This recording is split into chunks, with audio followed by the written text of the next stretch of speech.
Hora Geral. Apoio. Grupo Mendes. Ajudando a construir a história da região.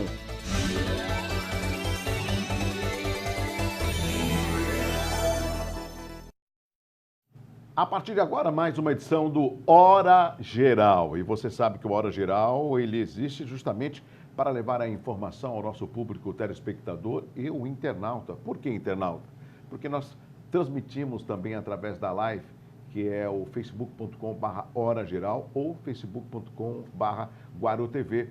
Se você quer assistir em casa, é a TV Guarujá, é a Guaru TV e também as TVs Vale das Artes em Peruíbe e a TV Polo na cidade de Cubatão. Não se esqueça que eu estou com você. O nosso WhatsApp está à sua inteira disposição, como sempre, para que haja interatividade, a discussão dos principais temas ou sugestão de uma pauta. Você está vendo que eu já iniciei o programa com um convidado aqui ao lado, né? É o professor Luiz Paulo, ele é um professor aqui da cidade do Guarujá, ele é geógrafo, Luiz Paulo Neves Nunes. Ele, além de geógrafo, ele também é presidente do Instituto Histórico e Geográfico da cidade do Guarujá. Qual a razão que eu fiz o convite para que ele participasse do Hora Geral? Para ele conversar e explicar ao nosso público, né, a questão ou as questões com relação à proclamação da República, a Lei Áurea, as bandeiras. Essa bandeira que nós temos atual do Brasil, desde o início ela teve esse desenho e também essa configuração, né? Falar também da importância do Dia da Bandeira, o dia 20, que é comemorado o Dia da Consciência Negra. Por que essa data? Além dos principais pontos históricos da cidade do Guarujá, que muitas vezes a própria população desconhece, mas o professor Luiz Paulo vai explicar a todos nós. Professor, muito obrigado pela sua participação. Um prazer estar aqui, Douglas. Obrigado pelo convite. Agora, professor, vamos começar falando um pouco sobre o Instituto Histórico e Geográfico do Guarujá. Qual o intuito desse Instituto Histórico e desde quando que ele existe na cidade? Bom, eu consegui organizar com alguns professores colegas, né, com muito empenho, alguns comunicadores aqui da cidade também, pessoal ligado com jornalismo, em 2017, em dezembro de 17, porque tem uma questão cartorial também a ser equacionada e tudo, então a gente conseguiu... Então é recente. É muito recente. E a gente está conseguindo, ao longo do ano de 2018, a gente conseguiu fazer o estatuto dele, enfim, deixar ele bem correto juridicamente. E em 19 a gente começa a ter algumas atividades bem pontuais, porque eu não tenho recurso financeiro para fazer grandes promoções e tudo mais.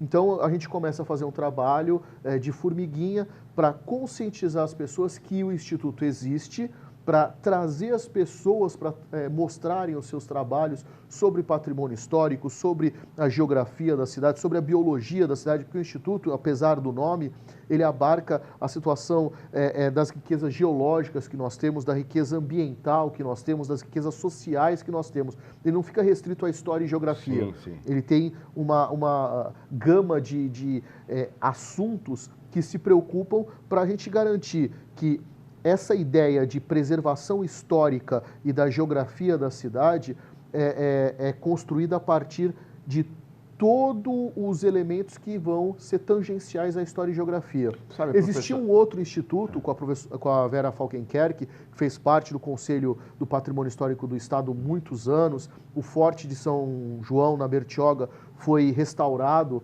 nos anos 60 por conta de um antigo Instituto Histórico e Geográfico de Guarujá Bertioga, que com o falecimento da Vera, ele acabou entrando em inatividade. Eu procurei preservar isso, não reativar em respeito ao trabalho que foi desenvolvido e fazer alguma coisa nova. Perfeito. Eu estou conversando com o geógrafo, o professor Luiz Paulo Neves Nunes. O que é interessante, pelo menos do meu conhecimento, eu moro aqui na região, né? Nós temos o Instituto Histórico e Geográfico do Guarujá, temos o de Santos, temos o de São Vicente, eu desconheço outros. Existem outros?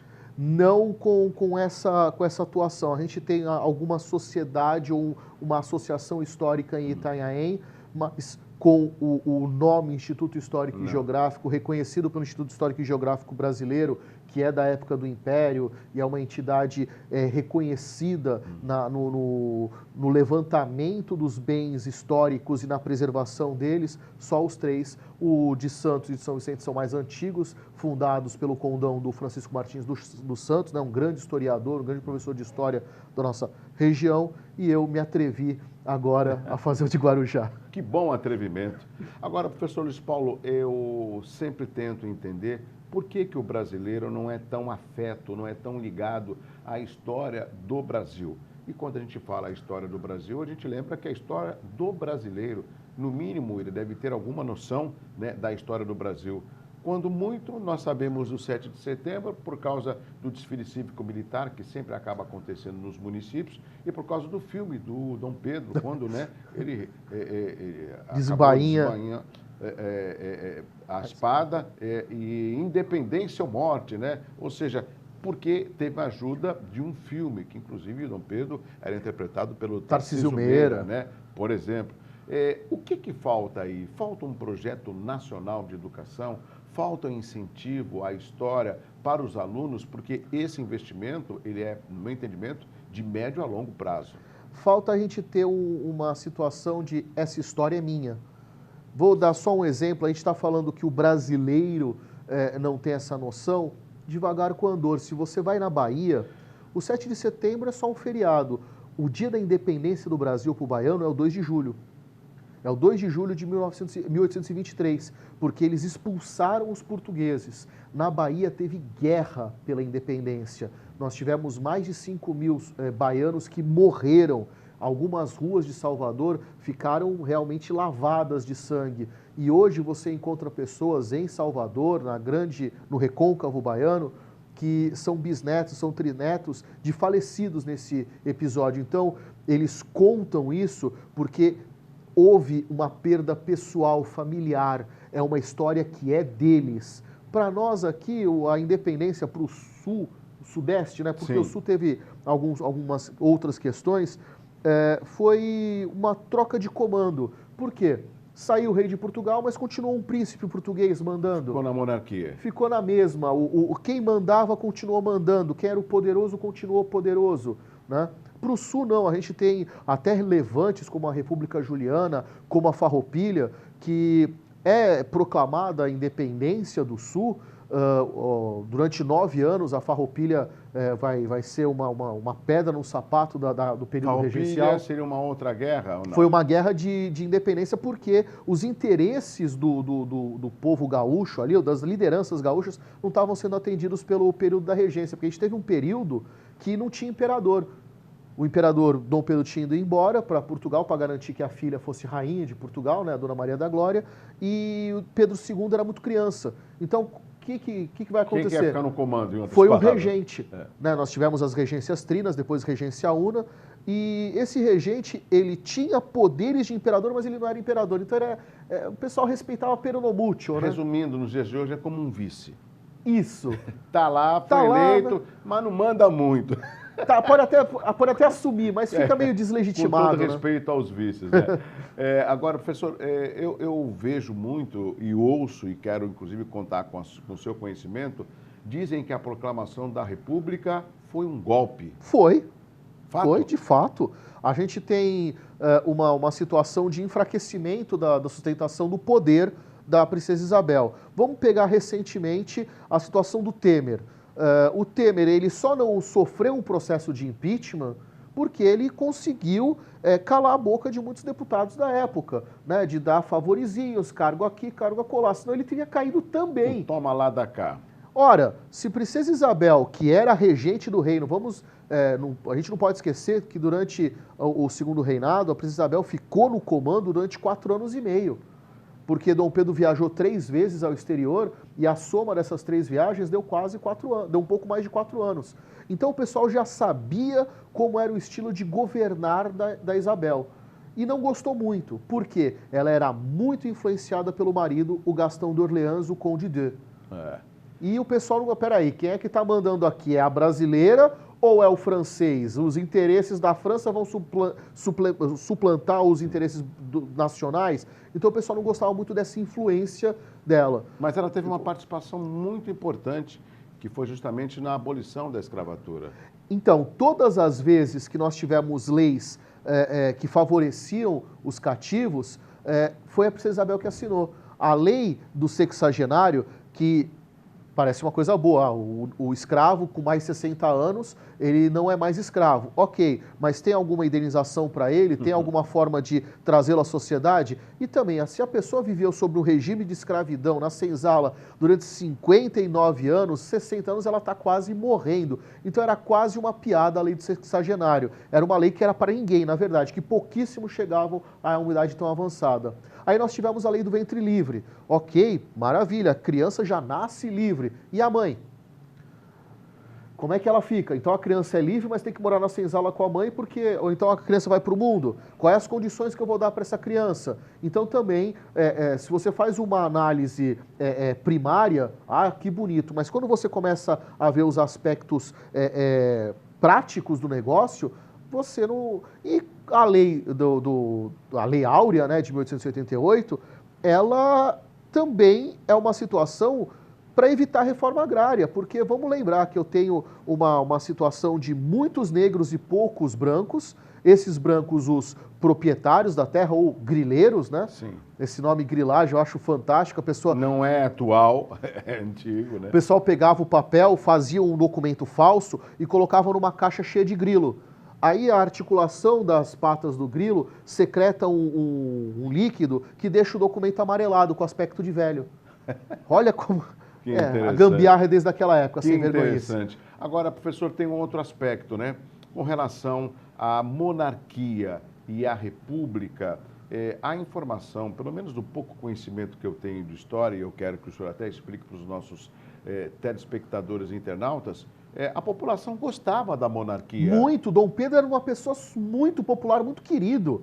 Essa situação de alguns reis exigirem que você se curvasse, mesmo no final do século XIX, que era muito comum na Europa, Dom Pedro ele tinha consciência, tinha um momento da tarde, umas 3 horas no período da tarde, que ele recebia qualquer pessoa no Paço São Cristóvão, inclusive escravos. Então chegava a escrava com o seu tabuleiro, colocava aos pés do trono, falava, majestade, olha, eu vim reclamar disso porque o meu... E algumas vezes a pessoa estava sendo explorada porque você tinha os negros de aluguel. Então eu era dono de um negro, né, e eu alugava para outro. E uma parte do dinheiro ficava para mim. E muitas vezes os negros iam reclamar com o Dom Pedro, olha, eu não estou recebendo a minha parte. Olha porque só. as pessoas podiam comprar a sua alforria. E aí Dom Pedro intervinha, chamava o chefe da polícia do município neutro, falava, olha, quero ver esse caso aqui. Então ele era uma pessoa muito acessível, muito querida. Por quê? Ele tem uma coisa diferenciada. O rei. O imperador Pedro Imperador. II. Ele não foi criado pelo pai, que o pai era um doidão.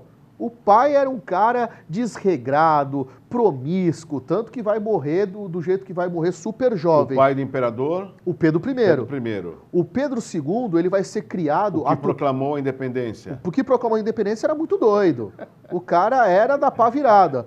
Pedro II, sabendo de como foi o governo do pai, que só durou 9 anos... Ele quis fazer o inverso. Ele né? quis fazer diferente.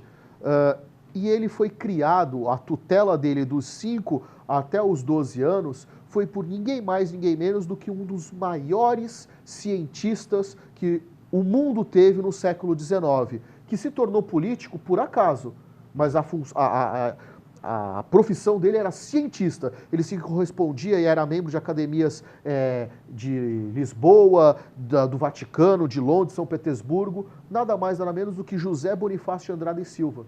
O intelectual... Tem até um monumento na cidade de Santos, lá na Praça Independência, Exato. E ele morou em Santos. Sim, ele era nascido em Santos. Nasceu em Santos, morou em Santos. Ele e os 4 irmãos dele, a gente ignora Os o irmão... irmãos Andradas. Um 4º irmão, o mais velho, que era o padre Manuel Patrício, mais velho que Zé Bonifácio, aí tinha o José Bonifácio, o Martim Francisco e o Antônio Carlos. Agora, professor Luiz Paulo, um outro aspecto, né?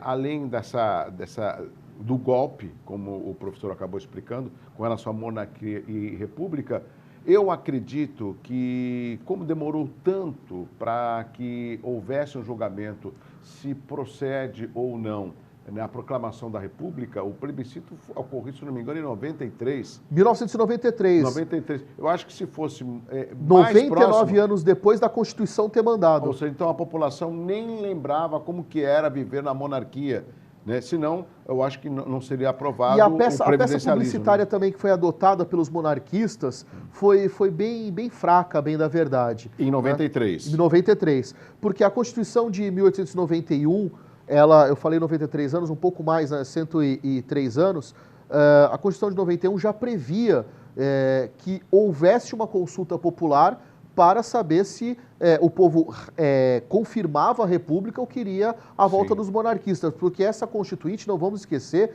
ela está muito nova, muito recente com relação à proclamação da República, Opa. que foi um golpe.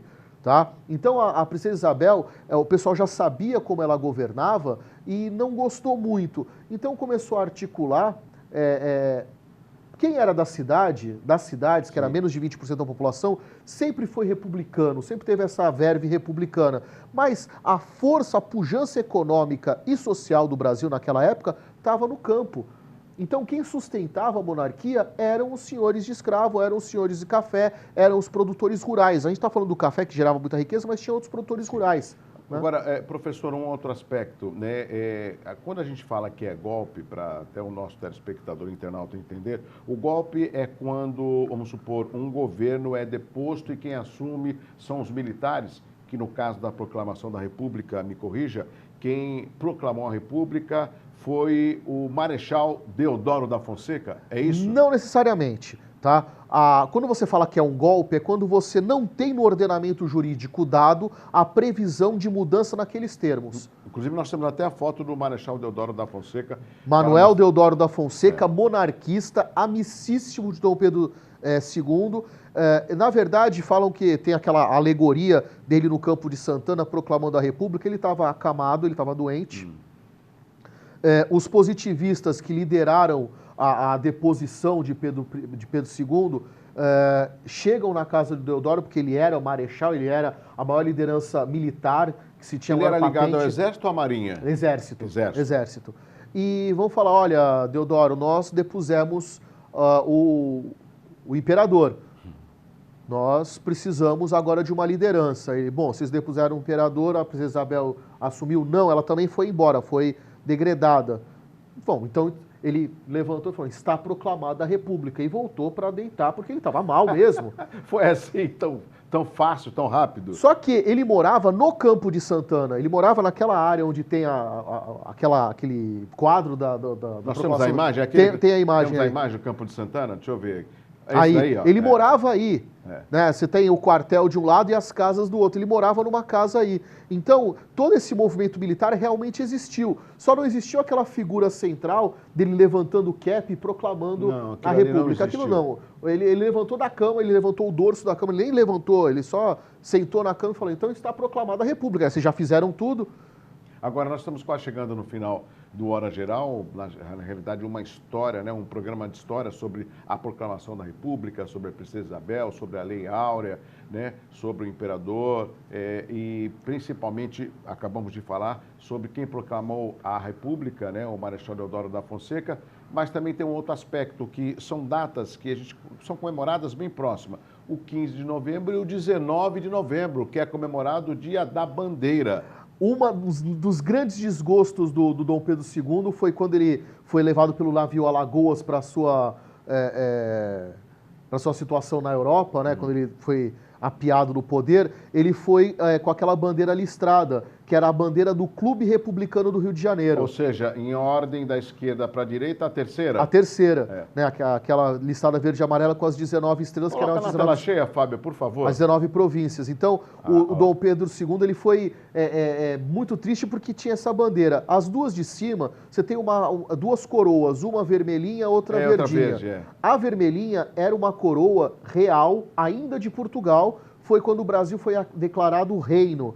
E essa bandeira, ela durou muito pouco, ela durou meses, né? Ela vai ser de setembro até dezembro. Em 3 de dezembro, a bandeira com a coroa imperial, e aí o Brasil vira um império. Qual é a diferença de império e de reino? Um reino, ele é uma área circunscrita, delimitada. Um império, ele pode ter vários reinos. Vamos lembrar do Império Alemão, que a gente tinha o Reino da Prússia e o Reino da Bavária, por exemplo, e outros vários principados. Então o Pedro I, ele entendeu que o domínio dele era tão grande, né, que ele tinha vários reinos dentro do seu império. Então ele se declarou imperador em dezembro de 22. E aí a bandeira ela volta a ser verde com o retângulo amarelo, porque essa ideia foi inspirada em bandeiras militares da França, napoleônica. O Pedro I, ele era um admirador do Napoleão, da inteligência estratégica Napoleão Bonaparte? Do Napoleão Bonaparte. E quem desenhou a bandeira vai ser um francês, o Jean-Baptiste Debré. Só que aí o Debré ele resolveu agradar a todos, mas mesmo assim seguir regras da feitura de bandeiras. Então você tem o losango, você tem o retângulo, que é um símbolo da masculinidade, né, ângulos retos, e o losango amarelo é um símbolo feminino. Quando uma mulher recebe um título de nobreza, o brasão dela é em formato de losango. Então a gente tem o verde, que foi uma cor adotada pela Casa Real de Bragança quando eles restauraram a independência de Portugal, acabaram com a União Ibérica. A bandeira da restauração portuguesa é verde com uma cruz vermelha no centro, então é a cor que é adotada pelos Bragança, e o amarelo é a cor da Casa Real dos Habsburgo, que é a família da Leopoldina. O professor sabe dizer desde que ano que foi oficializado esta bandeira nossa atual? Então, o Marechal Deodoro ele não gostava da bandeira listrada. Que é a terceira. Que é a terceira. E aí, no 19 de novembro, ele vai falar assim, olha, eu gostava da outra. Então, no decreto número 4 da República, ele vai oficializar a bandeira, só que vocês percebam que o losango das bandeiras imperiais e real chega até a borda. Ele vai diminuir o losango e vai substituir o brasão pelo mapa astral do Brasil. O Brasil é o único que tem o seu mapa astral do momento da proclamação da República. Que são as constelações, são as estrelas. Só que a gente vê que o Cruzeiro do Sul, por exemplo, tem a invertida, que é a intrometida, que é a estrelinha menor, do lado oposto. Por quê? Isso aqui não é a visão que a gente tem daqui do Brasil ou do nosso planeta. Isso aí é a visão que seria do centro do universo. Então, o Criador vê o Brasil nascendo como república desse jeito, com o nosso céu desse jeito. Perfeito, é praticamente uma aula aqui no Hora Geral. Professor, nós estamos, olha só que bonito, ficou ali, ó. Então a gente tem aqui mais em cima do Ordem e Progresso, que é o Pará, não é o Acre, muita gente acha que é o Pará. Aí a gente tem essa região aqui, que são as estrelas que representam o Nordeste. Essas três aqui, o Triângulo Austral, representam o Sul. Aqui a gente tem São Paulo, Bahia, Minas, Rio de Janeiro e a menorzinha Espírito Santo. O Acre é essa aqui embaixo do O e do G. A menorzinha aqui é o Distrito Federal e as outras da região Centro-Oeste estão por aqui. Norte e Centro-Oeste estão por aqui. Mas aqui em cima é o Pará, porque na época era a única província que era cortada pela linha do Equador. O Amazonas não existia, né, e tudo. Parabéns, como é bom. Olha, amigos, o Hora Geral também é informação, é conhecimento. Isso é fundamental para todos nós. Nós estamos chegando no final da Hora Geral.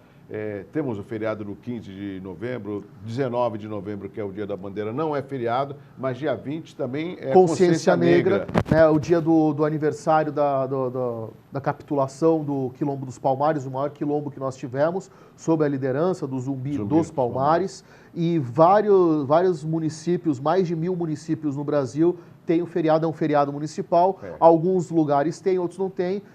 São Paulo, Santos e Guarujá, nós temos esse feriado. Professor, estamos chegando no final da Hora Geral. O Instituto Histórico e Geográfico do Guarujá tem uma sede própria, está aberta a visitação? Não, ele ainda está em estruturação.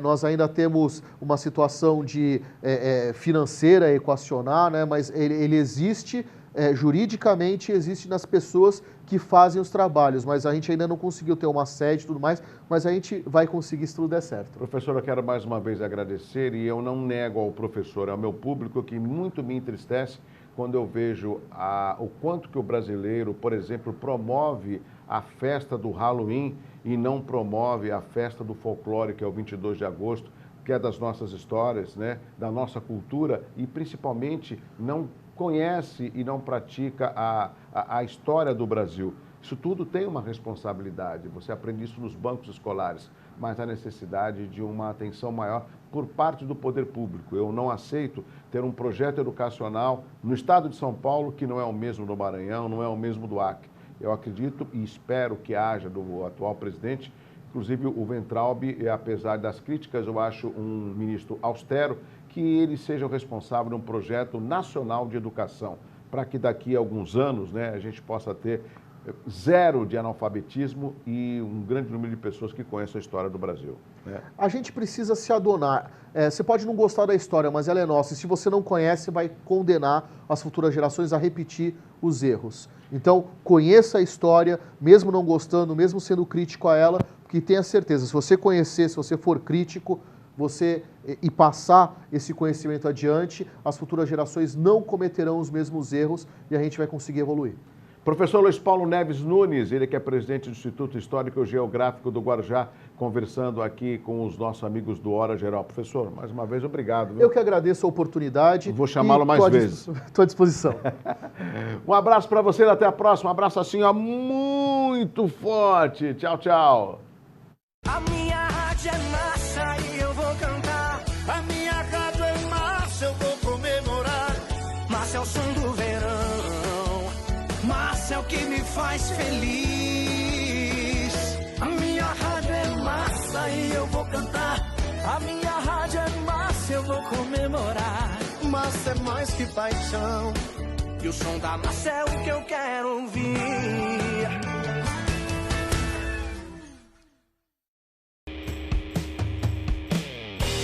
Auto Posto São José de Santos, seu combustível com procedência e qualidade comprovada. Aqui o seu carro tem o tratamento que merece, porque afinal faz parte da sua família. Queira o melhor para o seu veículo, abasteça no Auto Posto São José.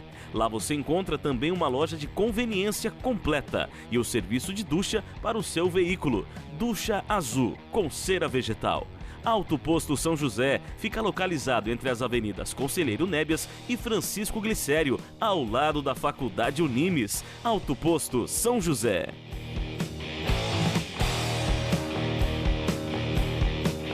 Existe um lugar em Santos onde você encontra os empreendimentos mais fascinantes da região. Um lugar amplo, aconchegante, feito para oferecer o melhor atendimento para você. Um lugar que reúne as melhores opções residenciais e comerciais nos bairros mais nobres de Santos. Um lugar que a gente nem precisava dizer, porque você já sabe. Central de Vendas Grupo Mendes, Rua Guaiaó 55, Aparecida. Venha fechar um bom negócio para abrir as portas do seu novo lugar. Hora Geral. Apoio. Grupo Mendes. Ajudando a construir a história da região.